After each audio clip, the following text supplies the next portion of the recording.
Assalamualaikum warahmatullahi wabarakatuh. Sebelum melanjutkan video, pastikan Anda mengklik tombol subscribe agar tidak ketinggalan untuk mendapatkan update video terbaru dari kami.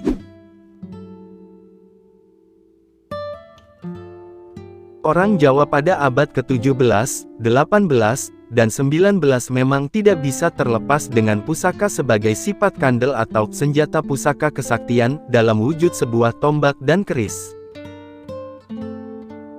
Untuk menghormatinya, orang Jawa memberikan pusaka itu dengan sebutan kiai atau nyai. Salah satu yang terpenting dalam senjata pusaka yang sering dimiliki orang Jawa adalah keris.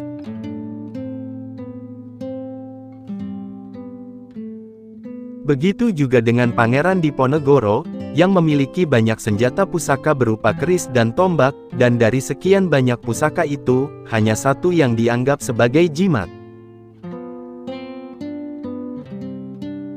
Senjata pusaka itu adalah keris Kiai Ageng Bondoyudo. Keris Kiai Ageng Bondoyudo bukanlah pemberian atau warisan keris kerajaan hasil karya empu terkenal seperti Empu Supamandagri dari Tuban, sahabat Sunan Kalijaga yang menciptakan keris terkenal Kiai Carubuk milik Raja Pajang Hadiwijaya yang diwariskan dari gurunya, yaitu Sunan Kalijaga.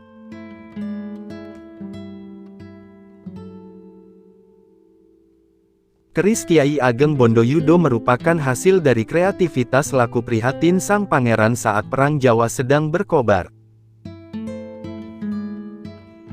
Menurut Dr. Peter Brian Ramsay Carey adalah seorang sejarawan dan penulis Inggris yang mengkhususkan diri dalam sejarah modern Indonesia, utamanya Jawa. Dalam karyanya yang berjudul Kuasa Ramalan, keris Kiai Ageng Bondoyudo terbuat dari logam hasil leburan 3 senjata pusakanya.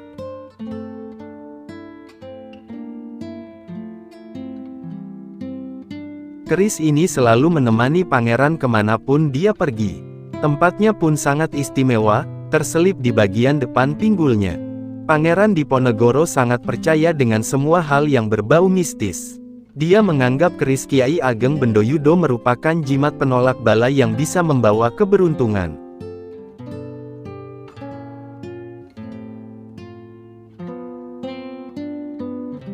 Kiai Ageng Bondoyudo digunakan untuk mengobarkan semangat tempur bala tentaranya di masa-masa sulit selama perang melawan Belanda. Diponegoro memiliki keris Kiai Bondoyudo sejak kembali dari Tegalrejo.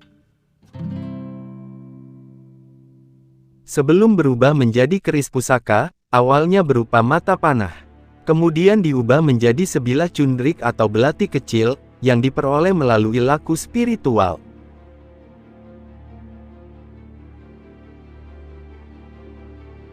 Konon, kilatan cahaya yang tiba-tiba menghampiri Diponegoro saat khusyuk bersemedi. Kilatan cahaya yang menjelma mata panah itu lantas diberi nama Kiai Sarutomo.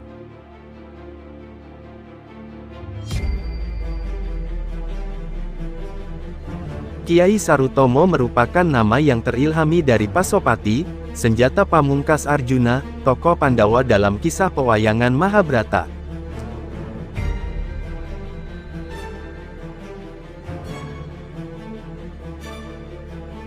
Oleh Diponegoro, mata panah itu lantas diubah menjadi sebilah belati atau cundrik.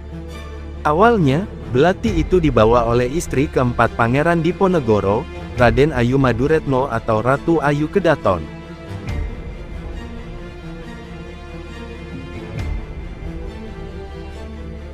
Namun, di penghujung tahun 1827, belati itu dilebur dengan 2 senjata pusaka lain untuk membuat satu keris pusaka yang diberi nama Kiai Ageng Bondoyudo.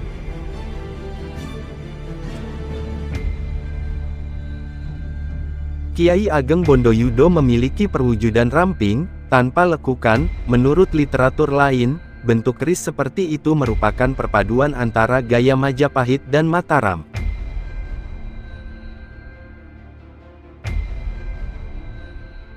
Bentuk ramping Kiai Bondoyudo merupakan ciri khas Tangguh Mageti.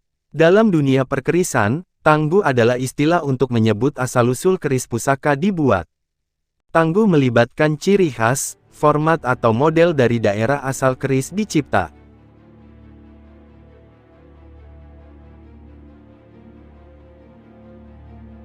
Sedang Mageti adalah penisbatan pada daerah Magetan, Jawa Timur. Maka dari itu, penyebutannya Bondoyudo Tangguh Mageti, dan sangat tajam dan kuat, hingga bisa menembus baju besi.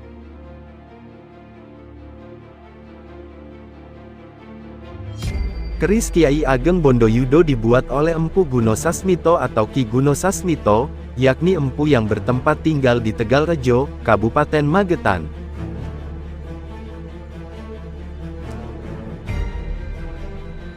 Empu Guno Sasmito merupakan zuriya atau keturunan Empu Supodriyo atau Empu Supo yang ke-13, dan dia hidup di masa Pakubuwono VI.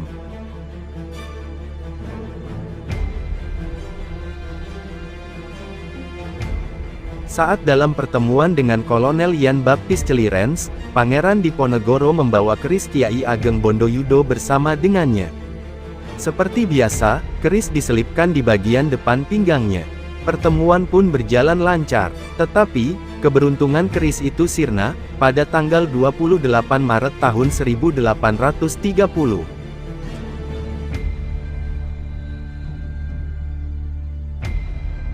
Jenderal Hendrik Marcus Baron de Kock tiba-tiba memerintahkan pasukannya menangkap Pangeran Diponegoro, saat perundingan masih berlangsung di Magelang, Jawa Tengah.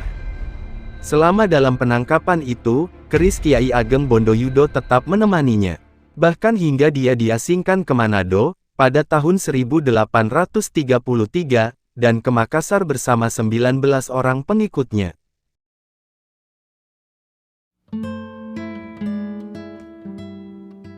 Sang pangeran sebelum meninggal dunia memberi wasiat kepada ahli warisnya bahwa, jika sang pangeran meninggal hendaknya keris Kiai Bondoyudo dikubur bersamanya.